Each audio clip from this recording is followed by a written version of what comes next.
What's up, everybody? Welcome back to the Boiler Over Rapheal Davis Show, brought to you by the Field of 68 Podcast Network. Today, I'm extremely excited. I perked up a little bit, talked to one of my all-time favorite players, someone I tried to fit the mold of when I came to Purdue, someone that grew up necessarily not in the same city, but in the same area. So we looked to when he went up to Purdue and we followed his career. Everybody, Kris Kramer. How you doing, Kris? I'm good, Ray. Appreciate you having me on here, man. No doubt, no doubt. Kris, I always start off with my favorite memory of each person. And my memory of you, I don't know, I'm going to take you back. I don't know what year it was. It probably is, I'm going to guess, 2010 or 2009. It's at Mackey. You guys are playing against Michigan. Manny Harris gets you at the elbow. You go to the tunnel. You come back out, and I'm a kid. I'm a little kid. I'm like in high school. And Mackey erupts. To this day, I've never heard Mackey get that loud. So kind of take me back to moments like that in Mackey Arena where you get your nose busted, you go out, but when the fans see you come back in, I mean, you don't have to score a point the rest of the game. I mean, it was that big of a moment. Talk about that. You know, that play, I think personally, like I was in Manny Harris's head a little bit, and just made the game really hard for him. And he took out some frustration, swung the elbows high, and everybody thought I flopped. Mm-hmm. Everybody thought I fell down, nothing happened. I come up, my nose is busting, I'm bleeding. Mm-hmm. And Jeff Stein, our trainer at the time, was like, all right, let's go. We're going to go back to the training room. All right, cool. I was like, is my nose broken? And he's like, oh yeah, it's broken. So I get in there, I look at the mirror, and I'm like, shoot, man. Like, I was like, can I play? And he goes, well, you don't have a mask. I was like, well, do you have any masks? So we're sitting there trying to get, they put the little tampons in your nose to make it stop bleeding. And Coach Ray comes in the training room. Like, Kris, you good? Like Coach Payne said, like, come on. Bro, I just got back here a minute ago. Like, can I, give me some time? So I was like, all right, I'm coming. So I was like, Jeff, I need a face mask. And if that's what I have to do to play, I need a face mask. Right. And he's like, all right, we got two. And, when you break your nose, you want it so it doesn't like put the pressure on the spot that's broken. Right. And both of them didn't fit my face, obviously. So I was like, you know what? This has to work. So I threw the mask on, went out there. And, bro, like you said, I've never heard anything like it before. The place just erupted.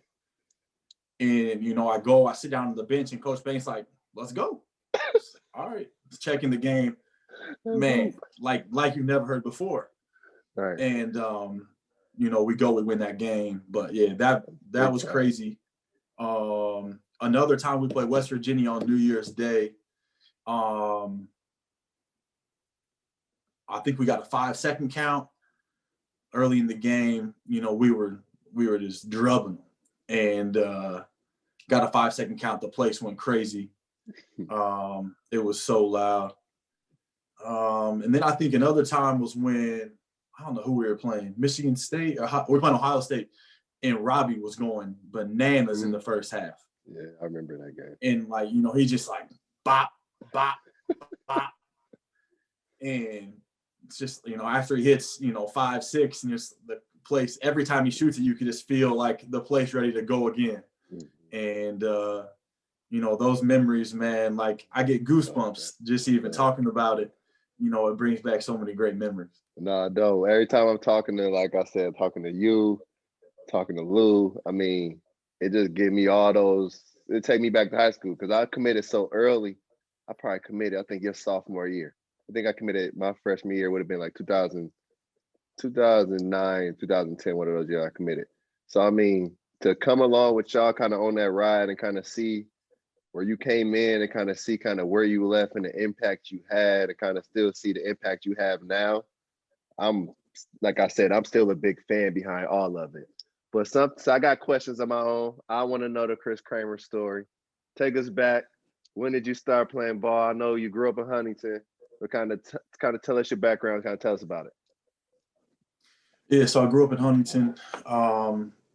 I played football, baseball, and basketball all the way through. I mean, once I got to high school, I didn't stop. I played all three sports my whole time.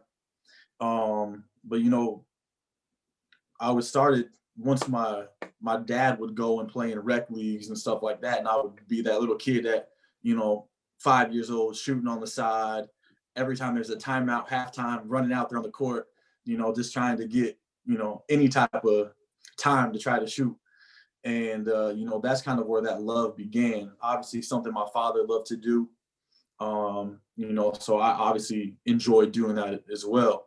And then once I got older and really started putting in the time, it's like, I really love to do this. I like baseball, I like football, but I didn't have the love for those sports as I did for basketball. I said, I'm going to keep playing, but, basketball is eventually what I want to do.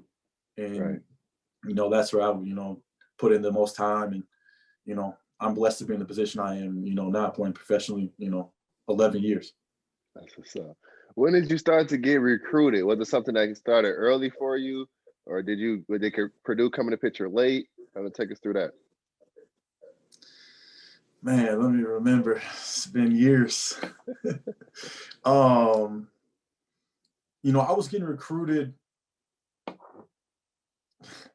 To be honest, I was getting recruited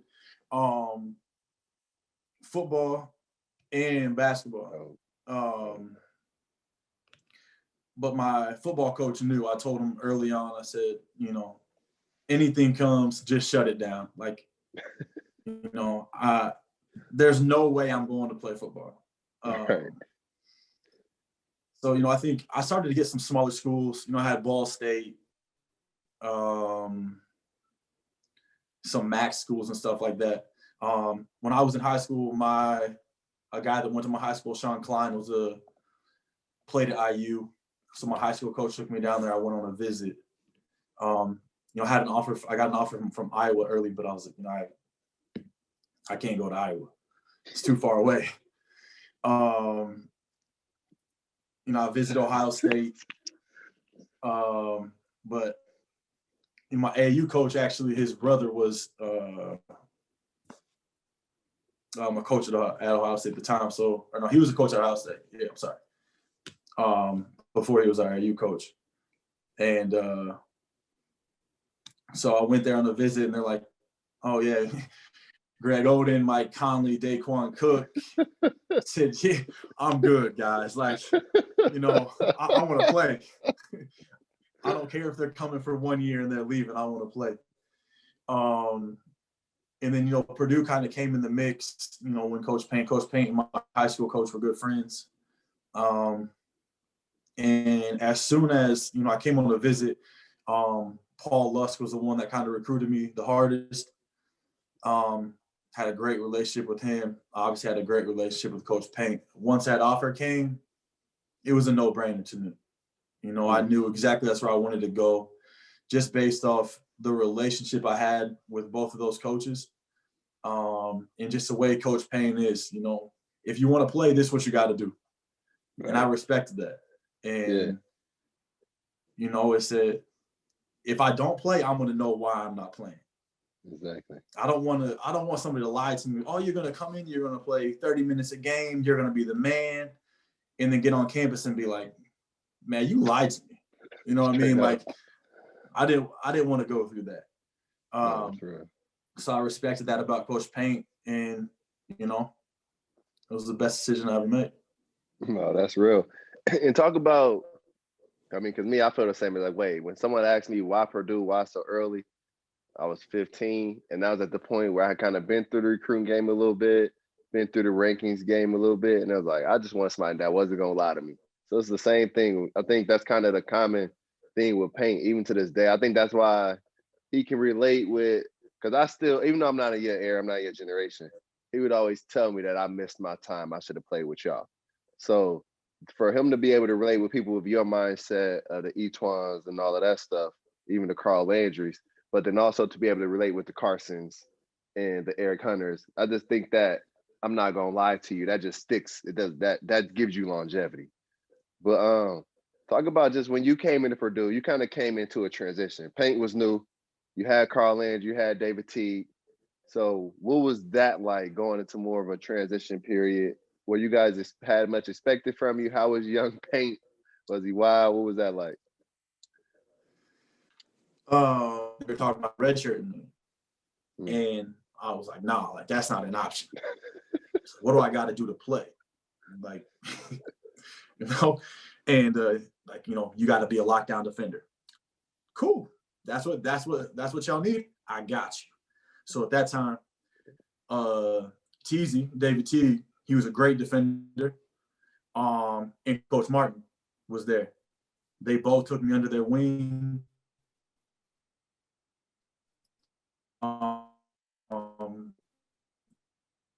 You know, really at the fountain. You know, had instincts of, you know, getting seals, run through passing, stuff like that. But I never really the defense that I did in college because I couldn't get in foul trouble. Education of, you know, learning angles on defense, you know, who you can really pressure, who you can't based on, you know, their skill set, their speed compared to me. You know, all of that stuff and learning and then guarding David Teague every day, open gym, practice, all of that stuff. Yeah. You know, and then transitioning from David Teague to each one. Yeah. I mean, if you can guard those guys in practice, for the most part, you can guard anybody. You know what I mean? And, you know, those are just little things that, you know, just that really help you. And obviously the way we play defense, in the way they called the game, obviously helped my physicality, the way I was able to play defense. But talk about young Paint, man, the way that we play defense and the way that he was on us about jamming the basketball and picking up and all that stuff. Coach Paint's gotten soft on those guys, man. I mean, but you know, you gotta. We had guys to get up there and do it. You know what I mean? We had Keaton Grant. We had Lou. You know, even Etuan would get up there and do it. You know, so we're rotating 4 guys picking up full court. That is crazy. We're just wearing down the other team's point guard. And, you know, it won us a lot of games. No, that's dope. No, that's for you to be able to be a freshman, come in, understand that my role is going to be this. It's going to give me to play, and it's necessarily not putting the ball in the basket. That's tough. I don't think. I mean, for me, that took 2 years for me to understand. And Payne was kind of, you either gonna play defense or you're not gonna play. And it was kind of one of those situations. And for me, it took 2 years. But for you to get that 18, 19 years old is super impressive. But I got one question. I'm hearing the questions about practice because, like I said, I'm hearing all of this as a fan because I'm visualizing it.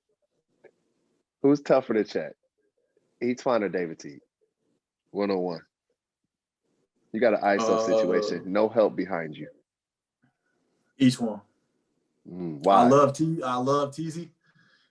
He's a great player, but Etuan was so crafty. Got you. I get what you're saying. I mean, if he got you with any type of an angle, he got the floater, he got the long arms. It's a bucket.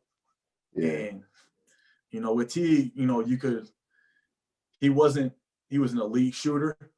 You know, he could get you on certain situations, but the way that Etuan could, both hands, floater, just real crafty around the rim, you know, I think that's what separates. Oh, yeah, I still think about the Ohio State game. Like you said, you came in with not a lot of expectations as a team. Then you start winning some games, the baby boilers form.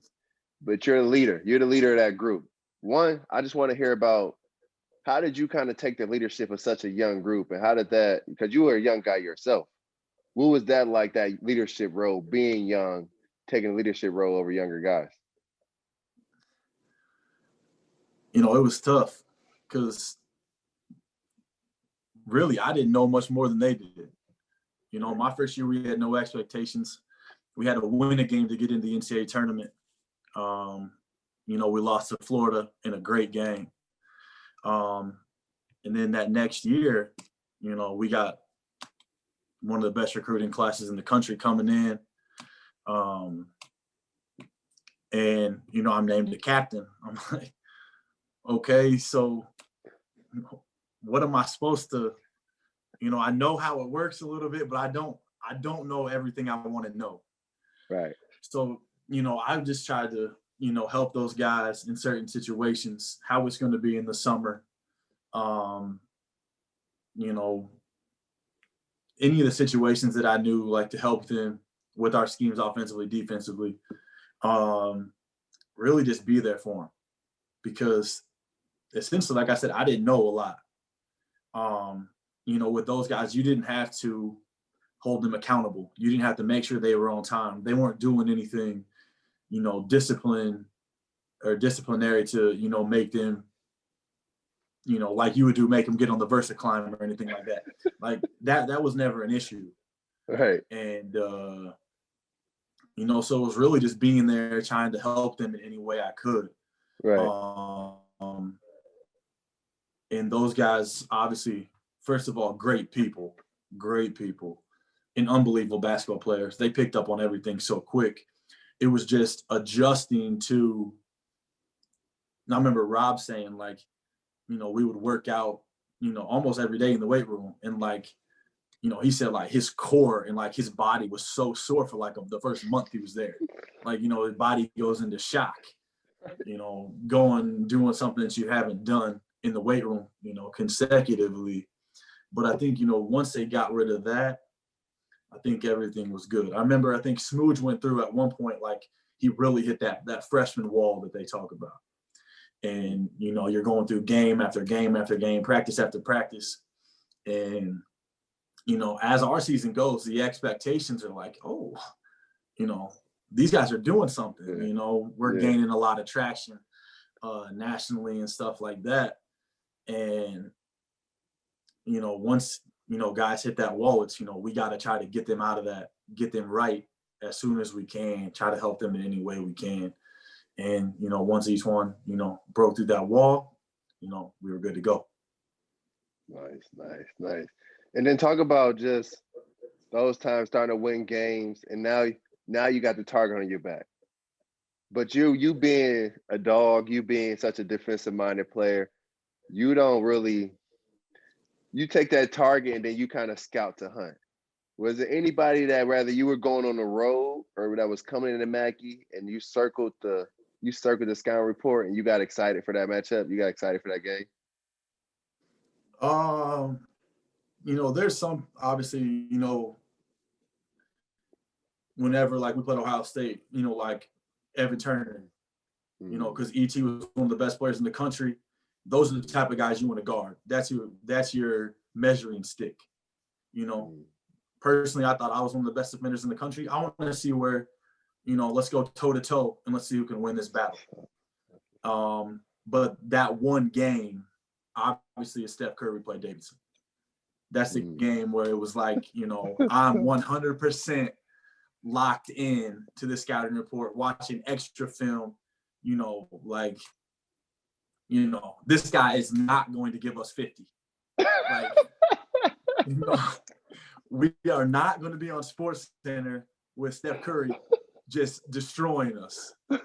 And so that was of all the games, that was definitely the one that was, I took pride in all of them, but that game right there, right. And it wasn't just me. It was KG. It was Lou. But I know we all took that game a little bit more personal. Right. Yeah, because I can only imagine. I can only imagine the scout watching the video before that game, the coaches. That's hilarious. But Kris, what was the hardest arena for you to go to and play in? Like, what was not necessarily for you to go in and play in, but who had the toughest atmosphere to be in? That's a tough one. I would say most of the gyms in the Big Ten are tough to go on and play. In state, like going into the game, no matter what, we were down 10 points. They weren't going to call any fouls on Wisconsin. We had to not turn the basketball over and make shots to beat Wisconsin. And, I hate to say it, but played, at IU was always tough. You know, Right. just some of the stuff that would get chanted at me in all of these games was. I can imagine. Sometimes that's disrespectful, man. Like, but you know, it comes with it. You know, especially like the role that I played, you know what I mean? Like, yeah. And I still hear it to this day, is like, man, I could have done that. I could have done what you did. Like, you know what? Maybe, you know, I'm not taking anything away from it. Maybe you could have. But like, bro, like I wasn't a bum. Like, come on, like, give me some credit. Like, I wasn't a bum. You know what I mean? Like, from where I was in high school, like, I took a completely 100%. different role, but that role won us a bunch of games. And I was cool with that. Me too. You know what I mean? Like, for us to win, for Purdue to win, each one, Juwan and Robbie got to get as many shots as possible. Right. Kris, if you take 4 shots, cool. Yeah. You know, but if you stop whoever it is you're guarding and we win, I'm good. Exactly. No, And, man, you know, I say the same thing. I get that a lot too. And I'm ready whenever and with whoever to check it up. Like, I get that all the time. And my only answer is, you want to check up right now? We can, but nah, because that's because in all seriousness, that is a tough role to be in. To be that guy, because that was me, so I can stand it from experience. To be that guy, I mean, because like I said, you want to get AJ the ball. You want to get, I mean, all of my teammates. I mean, you think about AJ, Vince, Dakota, Biggie, Isaac. It's all NBA players. So you want to get them the ball as much as possible. So, but then on the flip side, you're guarding the D'Angelo Russells, like you're guarding Steph Curry. So you may not show up in the box scores, you score 20 points, but if they score 12, 15, or they take 20, 23 shots, you won the game, essentially. Not necessarily you, but the defensive philosophy won the game. So that's one of those tough roles to be in, but then also the other teams, the arenas, they hate you. So you're taking a lot of that heat too. But no, I'm always, like I said, I know all this because I studied the role you were in. Because one, I've seen it coming up, but then two, once I realized I wasn't playing, and Payne said you gotta play defense, there was nobody better to watch than you and K-Lo. So trying to picking up on all those different techniques, I always tell people I made my own defensive philosophy between you, K-Lo, and then I put whatever Payne was saying there in the middle. Because if you really think about it, my defense wasn't that good. I just really used to lock onto my man and not let him get the ball. So. But Kris, I say all that to say is that I appreciate what you did for Purdue, the championships, the leadership, the paving the way for people like me, who was able to pave a way defensively for like a Dakota, who added that ability to shoot and now blossom into the player he is. So I mean, I appreciate you on that end. When you look at the team this year, and I know because I've seen you tweet about the team, I see you watch games when you can. I know you're busy. What do you see, or what could this team do to kind of improve? I know they're young in the sense of when you guys were. You know, I've watched a few games. You know, obviously it's tough. You know, I'm 7 hours ahead. So, you know, if that game comes on 7 o'clock, I try to stay up and I might catch the first half. It's dedication. But you know, it's I think there's a few things that they can do. You know, I think defensively, everyone's got to be on the same page. Everybody's got to be in the right position. If you're in the right position, you put yourself in a great spot to have a successful defensive possession. If you start out of alignment or you know, wrong pick and roll coverage, whatever it may be. You know, if not everybody's on the right page communication wise, then that possession, even if they don't score, is a bad possession. Right. And I think, you know, especially for the big guys, like with Trevion talking in as a backline defender, you see everything. you're the eyes for everybody. So just talking. And then, like I was watching the Michigan game last time, Travion's a big dude. Zach is huge. Like, post-wise, the big on the other team cannot get the ball that deep. I just think, defensive-wise, from a post, Travion and Zach are too big. There has to be a line drawn in the sand. Like, you're not getting past this point, and you're not getting to your strong hand. You're going to shoot, if they're right-handed, you're going to shoot a left-handed hook. It's going to be a fadeaway. You're going to have to shoot a turnaround jumper, and I'm going to contest it. Once the ball gets so deep into the paint, and if anybody helps, it's an easy, everybody's one pass away from the middle. So, I think that's one of the biggest things defensively, because really, Travion is an amazing rebounder. Amazing. Gets everything. He's like Biggie. But then I think offensively, obviously they run so many sets. But when they run motion, I think everybody's got to cut the score. And everybody's got to be ready, to make a play on the catch. And I think the biggest thing is unforced turnovers, loose ball, turnovers for pick sixes, easy layups. Like Coach Payne always told me, if you're going to turn it over, make sure it goes out of bounds, kick it in the stands before, you give up a pick six and they're going the other way. I think they turn the basketball over too much and give up too many easy points in transition.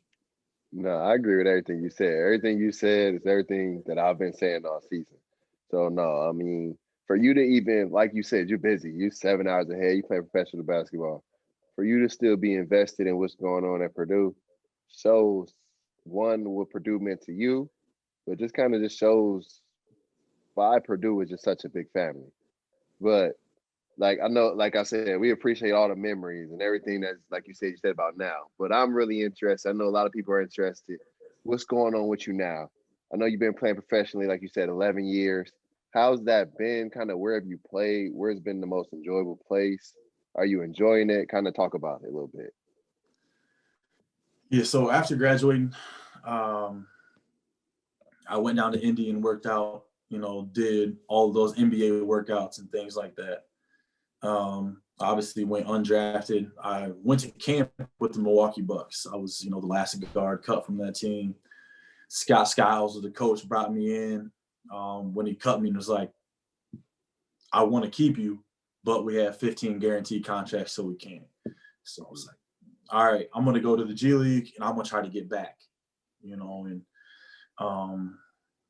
I played for the Mad Ants that 1 year. Thought I was going to get called up at one point. I didn't. From the G League, I go play in Puerto Rico for the playoffs over there for a few weeks. Come back in the summer, really motivated, thinking that I have a legit shot.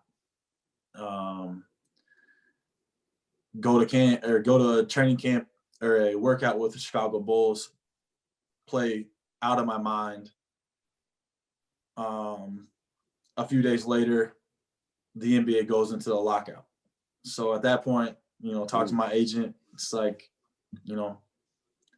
let's go overseas. So I went to Germany. I was in Würzburg, Germany for 1 year. From Würzburg, went to Oldenburg in Germany, way up in the north. I was there for 5 years, which is kind of crazy in overseas basketball. Normally, guys jump from team to team. You kind of chase the money a little bit. Stay there 5 years. One of my teammates, Ricky Paulding, played at Mizzou, was there. I think he's there. This is year 13 on the same team. What was it about that place that made you want to be there? The coach that was there gave me the ball. Said, here you go. The freedom is yours. Run the team. And, we went to the finals a few years. We won the German Cup. And then Ricky Paulding was, through those years, got to be one of my best friends. His family took me in like I was part of their family. So, that was awesome. So that's why I stayed, and the money kept going up. Right. In retrospect, should I have maybe left earlier than I did? Probably. But, I liked the role I was in. I played 35 minutes a game. Right. I wasn't coming out unless I had to. Right. So from there I moved to Vilnius, Lithuania. I was on Rytas for 2 years. We won the Lithuanian Cup my second year before I tore my ACL, actually. That's when I was, in all of these years, that's when I was playing like some of the best basketball. Like I was playing at a high level offensively. So I tear my ACL that year. The coach of Rytas my first year goes and be the coach of Kimki in the EuroLeague. He calls, offers me, coming off of an ACL, to go to EuroLeague. I'm like, this is a no-brainer. Make the most money I've ever made coming off of an injury. Let's do it. So I go to Moscow, Russia, play there. That was like the hardest year coming off, I bet. battling to get back from an ACL, feeling not like yourself, but trying to go out there and give everything you can in the games. And then from there, this year, I'm in Jerusalem, in Israel. So obviously Israel's nice. The weather is way better than all those other places I've been, so that's a big plus. My daughter and my wife, they love the weather. They love the city. We can go to the beach in Tel Aviv. We can go to the Dead Sea. Everything kind of within an hour. But, my wife and I, we love Germany, just the way that, it was pretty Americanized. We could find anything we needed, food-wise or whatever. So we enjoyed Germany, but Lithuania has a special place in our heart because that's where our daughter was born. Right. So. Right. That's dope. Hey, Kris, I got a question. I just want you to talk about something, because you said something earlier that kind of hits to what I'm going to ask you now. You said guys say, I can do that, or how you play. But then you would hear guys say, oh, I'll just go overseas. If I don't make it to the NBA, I'm just going to go overseas. Talk about how hard it is to be overseas. The last 11 years, it's professional basketball, the talent level. It's not as easy as everyone makes it to see.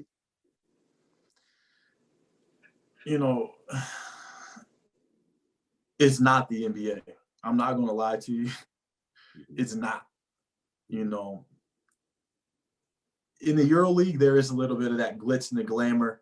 You're going to get the chartered flights. You're going to get, the big money, all that kind of stuff. But if you're not in the EuroLeague, like you can still get good money and all that stuff, but all of those amenities, that stuff's not going to be there. But there's so much good that happens. I'm blessed, man. I played this game professionally 11 years, been to all these different countries, seen all these different cultures, had all these amazing experiences that, had I made it to the NBA, I never would have had these. And, I get experiences with my wife, with my daughter. These are experiences and memories that, we can have forever. Yeah. And, I think it does kind of have a negative vibe around it about going overseas. But I think it's because people they don't know. Right. They don't know. You don't know what you don't know. I think Coach Payne said that. And, there's to be able to play this game and, there's guys overseas making millions of dollars. Like that is in the cards if, you work your way to that point. Like that's there. Yeah. You don't have to be in the NBA. You're not going to get, 4 years, $60 million over here. but you can set yourself up for a really good life. Exactly. And still get to play the game that you love. And ultimately, that's what it comes down to. Yep. I wanted to play this game, and this was the only opportunity I had to continue to play that. Right. So, I'm going to go over here. I'm going to make the most of it. I'm going to try to make the most money I can and just enjoy playing this game that's taking me, at this point, all over the world. That's unbelievable. But I do think people give it a negative vibe, a negative connotation, because it's not the NBA, but there's so much good, and you can build your career. You can make really good money. Yeah. And, essentially make new friends from all these different countries. Yeah. And just kind of learn about their life. And the mindset you have to have, just the, not in the mindset, the toughness level you have to be to understand that, like you said, you had a dream. You want to play professional basketball, no matter if it was in your backyard, you had to go across the world to do it. That type of toughness isn't in everybody. Everybody doesn't have that. So I will say for you, because I get what you're saying 100%, but also I want to just kind of give you a little bit back and say your toughness level, your mentality to be able to be away and play at such a high level still, because some people can't go and play if their friends and family are in the crowd. So I definitely want to commend you for that, because I've always, like, you see guys go play and they come back soon. But I've always looked at you in your career and been like, dang, that's, no matter where, one, to me, like Paint would always say, no matter where you're playing, there's players everywhere. And then two, to be able to be away, because I went to China for about a month. And I was like, this ain't for me, man. So like my mom's not in the crowd. But no, I definitely respect it 100%. I got one question about just your overseas experience, because like you said, you can go across the world, you can meet different friends. Is anybody you've matched up with or came in contact that maybe you saw in college, or someone you grew up playing against, or someone you always wanted to guard? I'll go back a little bit. Like you said, this isn't for everybody. And that's 100% true. I remember DJ Bird came over here, he was in Germany. And he's like, bro, like this isn't for me. I'm like, DJ, you're in Germany, bro. You have more Americans are on your team. He's like, Kris, it's just not for me. I said, I respect it. It's not for everyone. Right. Is there pros to playing? Absolutely. But is there cons? Absolutely. You know what I mean? I'm away from my friends and family. Do I miss all the holidays? If a family member passes away, there's a good chance I can't get home. Like the team probably isn't going to let you go unless it's a close family member. I've missed my friends' weddings that I was supposed to be in. Like, all of those things that you miss. Yeah. I can't go to Purdue games. You know what I mean? Like, I don't get to come home. Like when I first came over here, people are like, so what do you do in your free time? Like, what, you play a game every week? So what do you do in between? Like, we have practice. What do you mean? Like, this isn't just for fun. Like, like we get paid, like we have to practice just like, I was in college. Like, this is a job. Like, right. But what you just asked, I actually played against KG when I was in Germany. I played against KG. I played against Trayvon Hughes. I played against Trayvon Hughes from Wisconsin. We just played against Sam Decker from Wisconsin. Malcolm Hill, actually from Illinois, is on my team. Yeah. Right now. Yeah. Let me think, man. I played against so many people. That's what's up, man. Malcolm Hill, he was at Illinois. I don't know if I think that was, people always ask me, what game did Paint flip out? We played at Illinois, and I think I went from I think Dakota was a freshman, Kendall Stevens was a sophomore, but he was kind of going through some things at the time. And I went from guarding Malcolm Hill to Kendrick Nunn, and then they had another guard on the team at that time. And it was it was impossible to guard three of them. And Malcolm Hill would have his way. Like, he had that big body, he put you on mid post, and it was money every time. Yeah, that was a game. Malcolm Hill, he always gave up like that. They had 3 guards: Malcolm Hill, Kendrick Nunn. There was one more guard, I forget, but like, they had a trio. And it was nice. Like Abrams or something, maybe. Yeah, Tracy Abrams was the point guard. Yeah. There we go. But nah, Kris, I'm like I said before, like I've always been a huge fan. This is a kind of a conversation I've always wanted to have, rather been on the podcast and now. I've always kind of wanted to know kind of where you come from, kind of get to know a little bit more about you. But like you said, I've always been curious about that overseas journey because it's not as easy. But like you said, as players there, but it's doable if that's what you want to do with your life. But because what you've done is super impressive, and I hope you continue to have success playing. But for all Purdue fans, what you did for Purdue, what you did for kids like me in high school, man, I get excited every time I talk about it. That Michigan game, moments like that, you diving on the floor of the game where you was like crawling and stuff, all that stuff, man. We love it, we appreciate it, and we just thank you for more, man. I don't think they are where they are. And I mean, this is me speaking. I don't think Paint is where he is in his coaching career without what you did and kind of what you brought to the program. And I think you were one of the guys. I mean, everybody played hard before, I get it. But it was a new era shifting just with the technology, with Twitter, with social media. And you kind of kept that grit.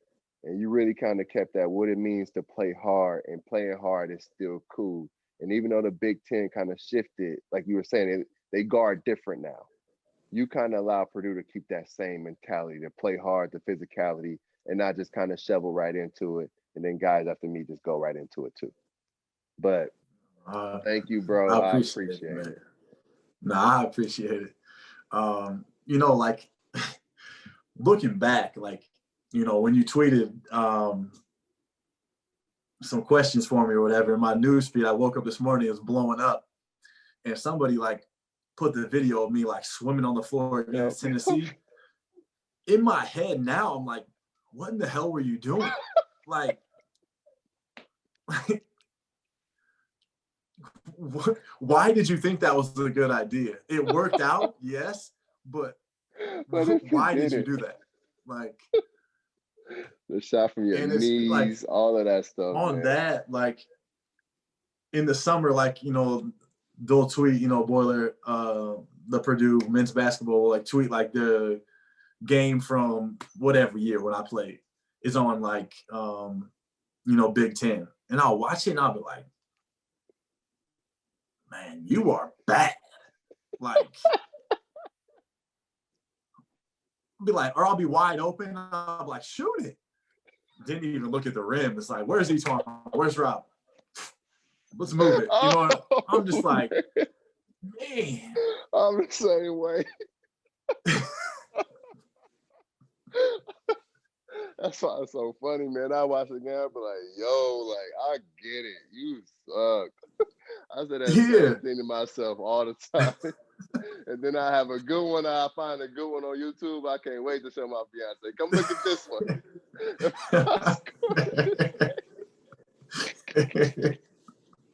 No, man. I always man, because like the work you put in, like no one really knows kind of the work you put in, what went on behind the scenes to turn you into the player you are. And I can say it till I'm blue in the face, man. Thank you for putting the work in. Thank you for laying the groundwork. I mean, I always kind of leave it up to when Paint tells stories about guys that were there before, and he says, be like this guy, or he says, such and such wouldn't do this, or such and such didn't do this when he was here. That's always a big statement to me. And when Paint makes those statements, those guys are legends to me.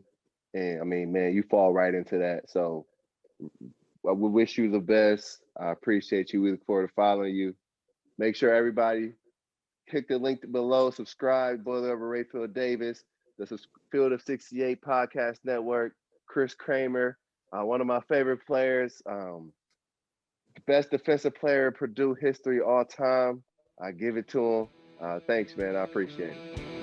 Oh, man, I appreciate it. Thank you.